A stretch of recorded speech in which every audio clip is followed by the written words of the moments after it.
So if you've watched any of my videos before, you'll notice this is something slightly different. I'm in a hotel. I'm here in London. I came up to London yesterday, actually, primarily to pick up my 16E. This isn't a video about the 16E. That's to come. I think if you know my content at all, you'll know that I like to give you an honest video, not just rushing out. This is the iPhone 16E. It's black. Isn't it pretty? Not my kind of video. I actually want to use the thing and get used to it and then give you an informed, because let's face it, it's an unusual phone for many reasons. So that'll be next week's video. I've got some ideas, but my hot takes originally are the battery seems to go on forever and forever. Visual intelligence doesn't work. I miss the camera control button, believe it or not, which I never used to use on my 16 Pro Max, but now I use it all the time. I miss it on here, and I miss MagSafe. They're the hot takes, but as I say, we'll get to that next weekend. So enough of the iPhone 16E.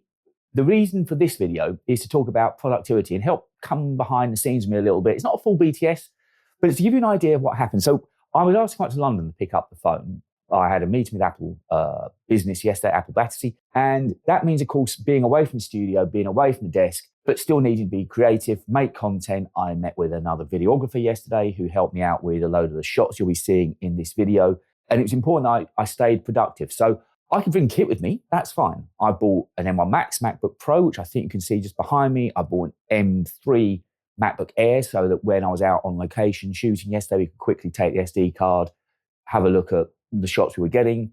That was important. I've got the M4 iPad Pro with me, and I've also got the iPad Mini with me too. So I've got plenty of kit, but the restriction of all of those bits of kit are they've either got small screens or only clearly one screen.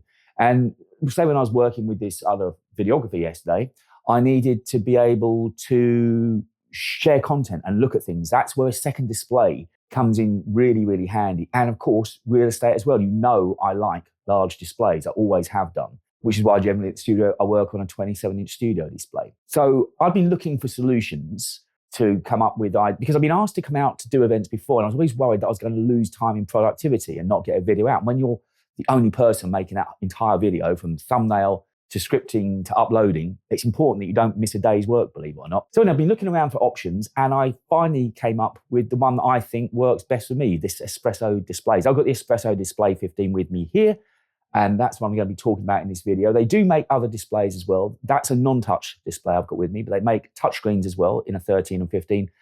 And there's also a 4K 17-inch Pro model, all of which I think I'm going to be covering over the next few months. I think the guys are going to send me those through to look at too. But this is one of their most popular models, and partly because it's so reasonably priced. It's ridiculously reasonably priced for the quality that you get. And that's kind of what we're going to walk through, and where it's fitted in with me being in London for these 2 days and how I've managed to make content work, keep productive, all because I've now got plenty of screen real estate. The company itself, just very briefly, it's an interesting story. It started as a Kickstarter 4 years ago in lockdown. And you can tell the guys behind this are clearly Apple fans and Mac fans.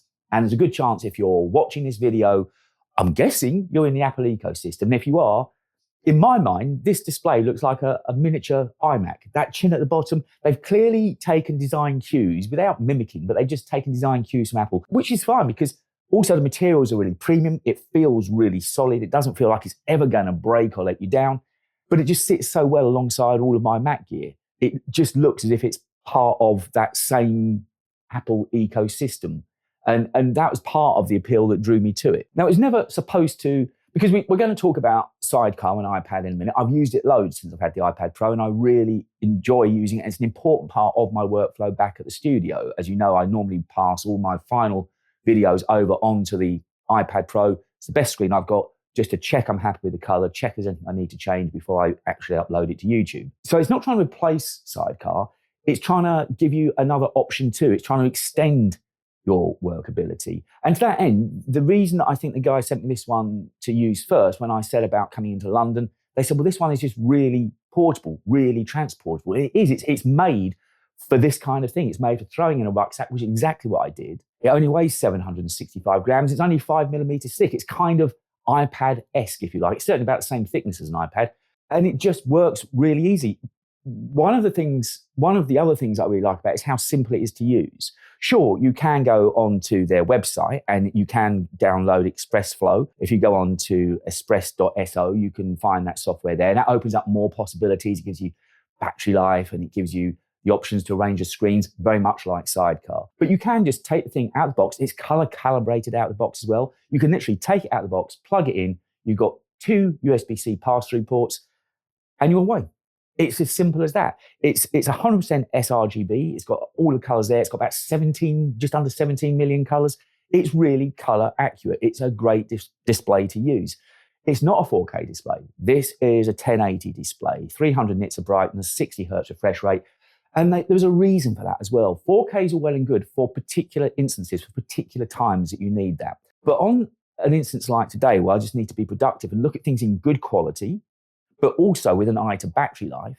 Obviously, if you go 4K, because of the extra pixels, because of the extra density, you're drawing down more on the max battery life. At 1080, it's that lovely kind of middle sweet spot where you're getting great image quality, great definition. And the text on here, for instance, the text looks really black and really sharp, which is, when I got it out of the box and started using it, one of the first things I noticed about it. It's just a great display to use. And at 1080p, it means that I haven't noticed any great drain on the battery either. Now, it comes with this purple cable. And if you're wondering why there's a purple cable with it, that's not just aesthetics. It's not just to look pretty, which, okay, it is. But it's not just because of that. It's because then, we all get USB-C cables now with everything. I got a new mouse yesterday. There'll be a USB-C cable in that. You've got so many USB-C cables, you forget which cable goes with which device. And in this instance, it's important to use the correct cable with this to get the best quality out of the panel. So they came up with this simple yet brilliant idea, again, down to design, make it purple. Then that's the one to use with your espresso display. It's tiny little areas like that I really, really love. Also, they thought about the working conditions. So with the display that I've got here, Espresso Display 15, you've got a kickstand, which also has got a nice soft lining, so it will protect the screen when you're carrying it around in the rucksack. They do also sell a screen protector, by the way, but this kickstand has got a lovely microfiber lining to it, so it does protect your screen that you just bought. But you can use it as a kickstand, which sits alongside the Mac, roughly at the same height as a MacBook, so it's a nice, easy workflow. But equally, they've got this Stand Plus, which works at different heights, and at its highest position, it's, again, really cleverly engineered that it sits the chin is just hidden behind the back of your MacBook, and the panel sits above your MacBook or above your iPad. It means that you're working ergonomically pretty comfortably, even in a hotel like this, where I'm only in a fairly average chair. It means I'm not stooped over a laptop trying to look at screens, hunching around. You know what it's like, we all get that tight shoulder thing. They seem really to have pretty much thought of everything, and I've been really, really impressed with it. I've been using it now for about a month, and I haven't really found many drawbacks to it. I will be using the touchscreen version. I think that opens up a whole other avenue. But as to Sidecar, yes, Sidecar is great. But with espresso displays, you can use Sidecar to one side if you want, and you can use the display to the other. You'll just open up so much screen real estate. And all of this, of course, is while you're away from the studio, working on the fly. iPads are different. iPadOS means that you can't multitask. All you can do is mirror the screen that you've got on your iPad onto that display. But say if you're working on Final Cut on your iPad, or if you're working in Lightroom or Photoshop, then rather than working on the 13-inch display, you've got the 15.6-inch display on the espresso display, just bigger, more real estate. I love working on big screens. And if you're working on anything that's pixel dense or color accurate or anything that's something that's requiring you to look at it in detail, then that bigger display is always going to be a win. So say a month into using it, I haven't really found any negatives to it. I'm looking forward to trying the 4K out and seeing how that compares and seeing what effect that has on battery life.